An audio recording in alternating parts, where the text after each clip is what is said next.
Olá, bem-vindos a mais um vídeo da disciplina de algoritmos. E nesse vídeo a gente vai falar sobre variáveis, tipos e funções de entrada e saída de dados. Então, novamente, a gente está utilizando este capítulo do livro da USP, né, que é um livro aberto, gratuito, online e interativo. Então, a gente consegue, no próprio livro, ler e experimentar o conteúdo que a gente está aprendendo. Nesse slide está posto aqui o roteiro dessa aula.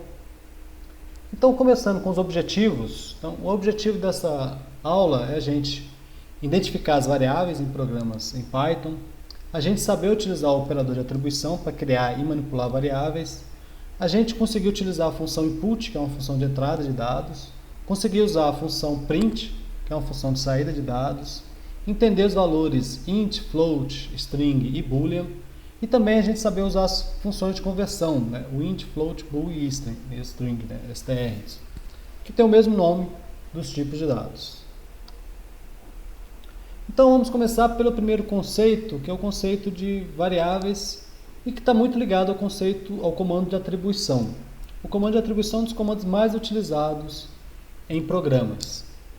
Então, uma variável, pense numa variável como local nomeado, né? Então a gente pode pegar, por exemplo, a variável população do Maranhão.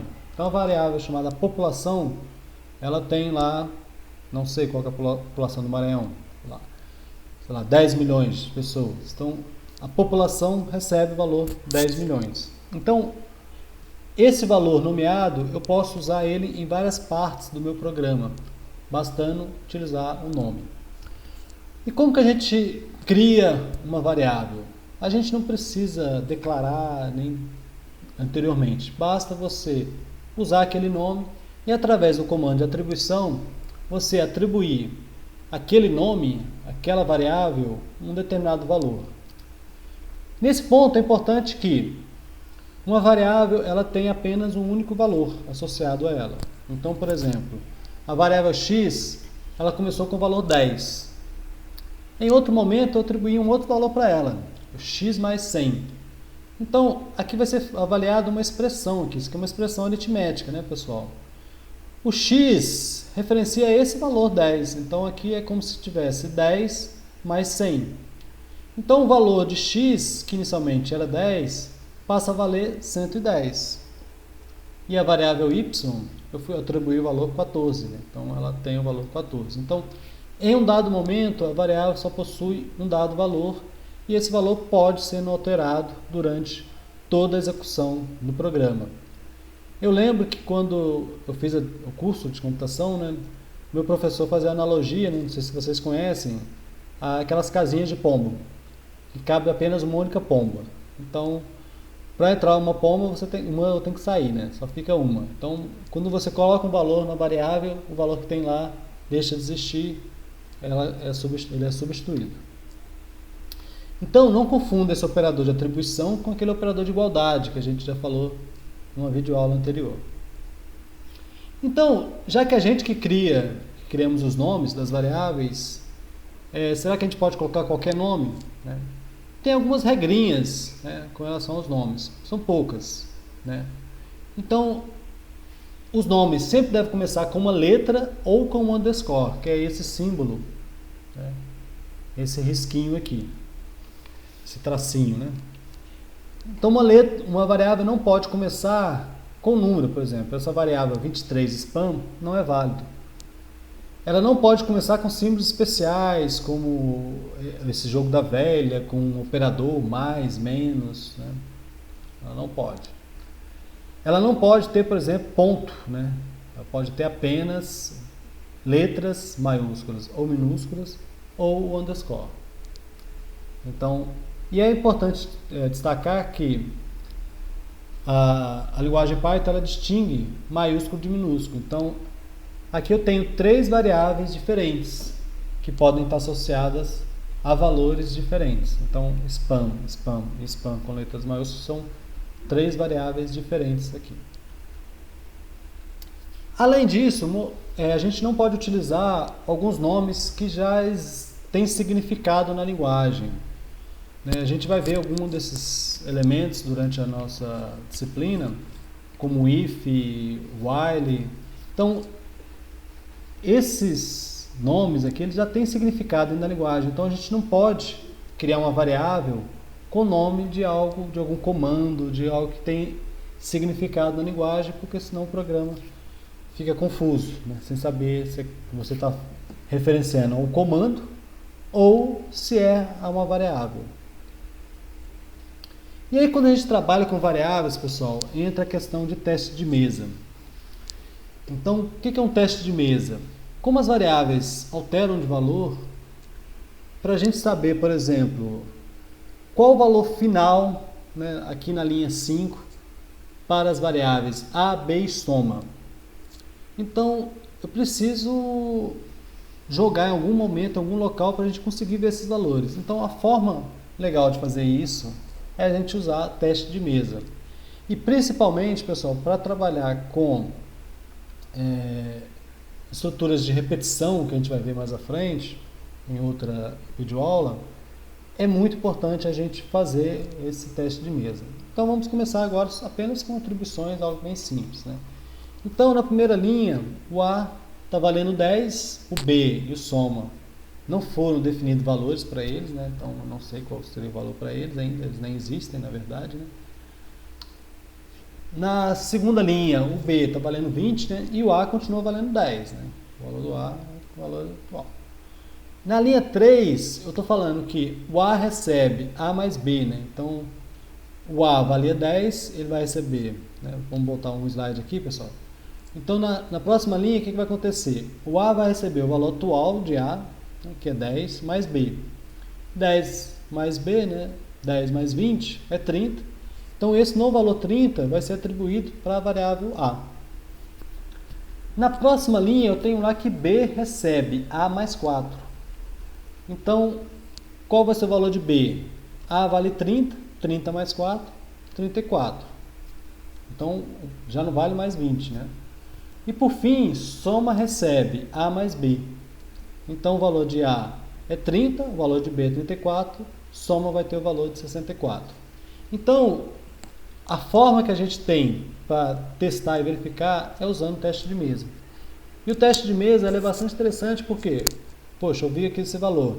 Depois eu posso jogar lá no programa, no ambiente interativo ou no Python, e ver se realmente chegou nesse resultado, se eu fiz o teste de mesa corretamente. Mas a gente conseguir visualizar, olhar para esse programa, interpretar e saber qual é o resultado final dele, é muito importante. Então, como a gente está trabalhando com variáveis, é importante a gente entender o conceito de tipos, né? Em Python, né, as variáveis não estão associadas a um único tipo, diferentemente de outras linguagens como C, Java, mas todos os valores têm tipos, né? Então é importante a gente compreender o conceito de tipo. E o que é um tipo? Um tipo é um conjunto de valores, né, que exibe o comportamento uniforme sobre operações associadas a este conjunto. É uma definição. Então, por exemplo, o tipo lógico, o tipo booleano, os valores que ele tem é quais valores? True e false. Quais operações que eu posso fazer sobre esses valores? And, or e not. O tipo inteiro, por exemplo, que busca representar o conjunto de números inteiros, e o float dos números reais, que aprendemos na matemática, também possui esses conjuntos, né? Então, o inteiro é aquele conjunto de números inteiros. O float tenta representar aquele conjunto dos números reais. Quais operações que eu posso fazer com ele? As operações de soma, subtração, multiplicação. Então, como eu falei, né? Então, o Python não precisa associar tipo às variáveis, mas os valores têm tipo, né? Então a gente pode verificar qual que é o tipo de 10. O tipo de 10 é int, né? Qual que é o tipo de 10.5? É float. Então aqui, pessoal, não foque muito nessa questão do class, né? Que está associado ao conceito de programação orientada a objeto, mas o importante para a gente aqui é esse nome desses tipos aqui. Então aqui estamos vendo os 3 tipos principais que temos trabalhados aqui nessa disciplina, que é os tipos numéricos, int, float, e o tipo lógico booleano. Aqui é a tabela, né, com os tipos que a gente vai trabalhar durante toda a disciplina, né? Então, tipos inteiros, ponto flutuante, strings, boolean e list, né? Então, as strings a gente não destacou muito elas ainda, né? Então, as strings, o que são as strings? As strings são sequências de 0 ou mais caracteres que representam um texto, né? A gente vai falar agora sobre ela. E as listas a gente vai ver no final do curso, na última unidade. Então, esse tipo string, a gente tem utilizado ele desde o início do curso, né? Quando aquele primeiro Hello World é uma string, né? Olá mundo, né? Então, o que eu posso fazer com strings? Por exemplo, aqui a gente tem a variável P, que recebeu Pedro, a variável A recebeu Álvares e a variável C recebeu Cabral. Então, tanto a variável P quanto a A quanto a C são variáveis do tipo strings. E aí eu posso usar o operador aqui, esse símbolozinho mais, né? Então, esse símbolo é aquele mesmo símbolo usado para adição. Só que quando a gente tem duas strings, ele não faz fazer uma soma. Ele faz uma concatenação. Que para a gente pode... É fácil a gente conseguir fazer essa analogia, nessa visualização, que somar duas strings é unir elas, né? Então, essa concatenação. Então, esse comando, na verdade, é concatenar. Eu estou concatenando duas strings, mas o símbolo que eu estou utilizando é o mesmo. Então, por isso que é importante os tipos, né? Ao ele se deparar com duas variáveis do tipo string, ele sabe que ele não vai fazer uma soma aritmética. O que ele tem que fazer aqui é uma concatenação. E aí, em alguns momentos, a gente vai ver que a gente vai precisar de converter, né, valores de um tipo para outro, né? Então, por exemplo, o valor 4 dividido por 2. Essa divisão é aquela divisão real. 4 dividido por 2 vai dar 2.0. Só que eu posso pegar esse valor e converter para inteiro. Como é que eu faço para converter para inteiro? Usando a função int sobre esse valor. Então, esse 2.0 vai me retornar 2 como valor inteiro. Por exemplo, 2 vezes 4, 2 é um inteiro, 4 é um inteiro. Então, o resultado dessa operação é um resultado inteiro, daria 8. Só que eu posso converter para float, vai retornar como 8.0. Eu posso pegar uma string, né? Observe que ela está entre aspas duplas, e converter ela para float, né? Então, float, em cima desse valor, vai retornar 12.5. Se por acaso uma string não representar um número, aqui ela vai gerar um erro. E aí, por exemplo, com isso, eu posso, por exemplo, concatenar uma string com um valor aqui também de string, né? Então, por exemplo, 4 vezes 3 vai dar um resultado inteiro. Só que o str converte ele para float, eu consigo concatenar esses dois valores. Então, seguindo algumas aulas anteriores, novamente faça o seguinte: pause esse vídeo, acesse esse outro vídeo para entender um pouco melhor sobre tipos e conversões, e lá eu exploro melhor no ambiente interativo, de forma prática, esses conceitos. Agora a gente vai falar um pouco sobre os comandos de entrada e saída de dados, né? Então, um programa sem entrada e saída de dados, o programa é inútil, né? Ele tem que ter alguma entrada, alguma saída de dados.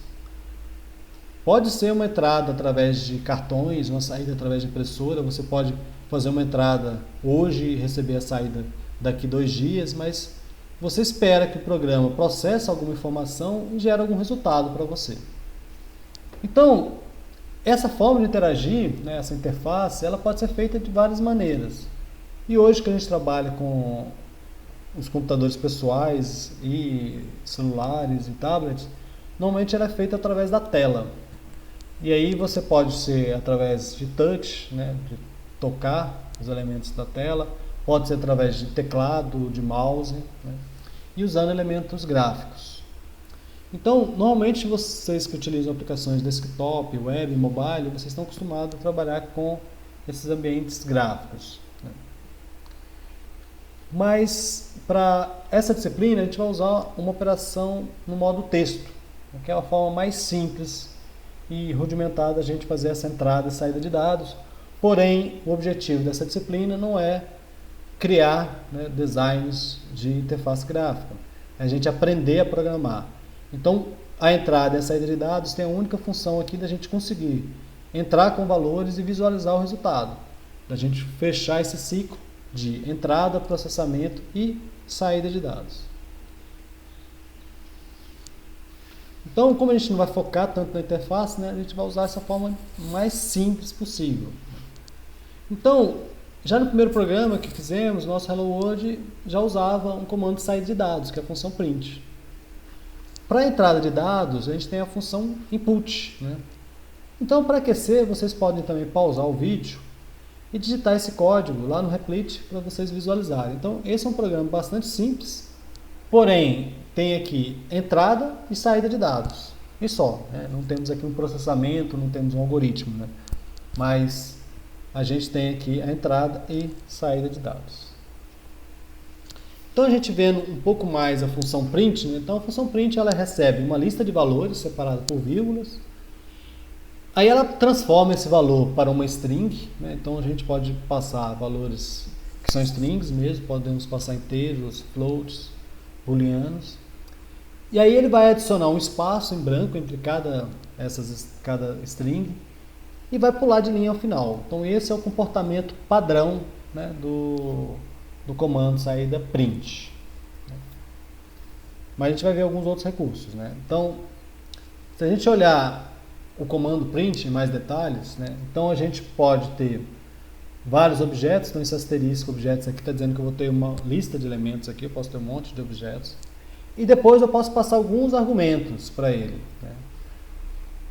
Vamos nos preocupar com esses aqui primeiro, né? Então a gente pode dizer que o separador, ao invés do espaço, né, a gente pode colocar um outro separador. A gente pode colocar, por exemplo, um asterisco, né? Então se a gente manda imprimir 1, 2, 3 e 4, ele vai mostrar 1, asterisco 2, asterisco 3, asterisco 4. A gente pode substituir o final, de ser barra N, que significa a quebra de linha. A gente poderia falar, não, no final eu quero apenas um espaço. Então a gente pode customizar isso. E a gente pode dizer para ele, olha, não imprima na tela, imprima no arquivo, né? E aí a gente vai ver também esse exemplo aqui, ok?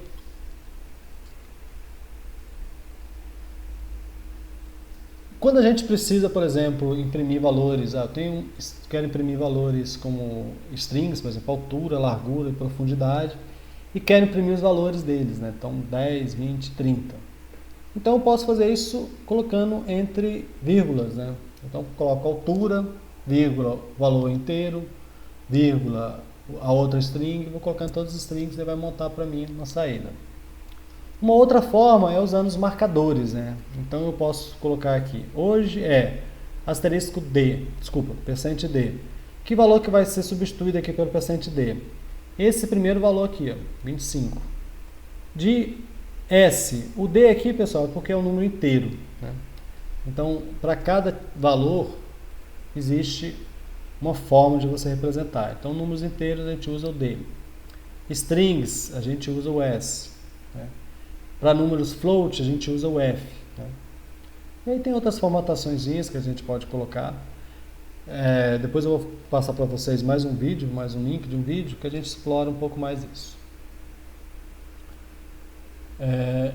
A gente pode ainda fazer algumas outras formatações, né, desses elementos, para a gente representar ele numa notação, ao invés de mostrar 3.14, 15, 9, 26, a gente pode representar só 3.14.